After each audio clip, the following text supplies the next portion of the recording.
Pristatome Thunder 110 kubikų krosinį motociklą, kuris yra skirtas 1,30 m, 1,65 cm vaikams.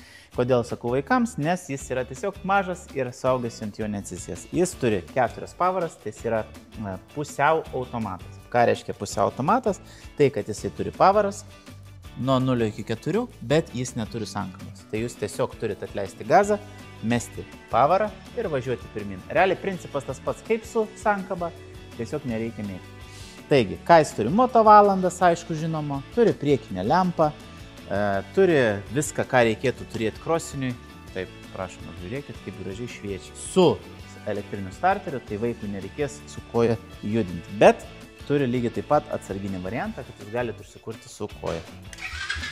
Taip, kuro nėra, bet suka. Tai dėl to vaikui nebus sudėtinga, bet jeigu vdruk netyčia kažkas atsitiko, važiavot laidelis kur nors gal nutrūko arba šiaip išsikrovimo akumuliatorius, jūs galėsit subarkšti, užsikūrėt ir grįžti namo.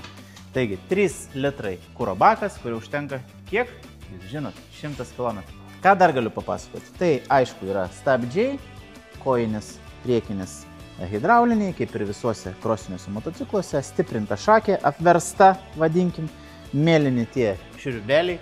Labai yra svarbu, nes jeigu mėlyna, reiškia patikima. Žinot Bošą? Mėlynas. Čia mėlyna.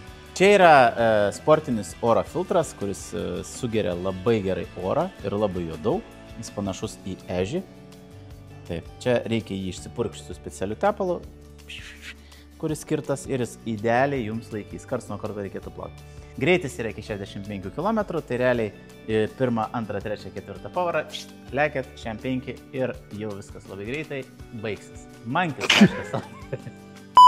Atkreip dėmesį, 3 punktai. Žiauriai geras. Ir kad reiks 909 eurų. Itin pagal kainą pigus skaitau, bet geras ir pigus, šiaip čia jau nelogiška. Nesaina. Bet taip yra. Geras ir pigus ir tik pas mus.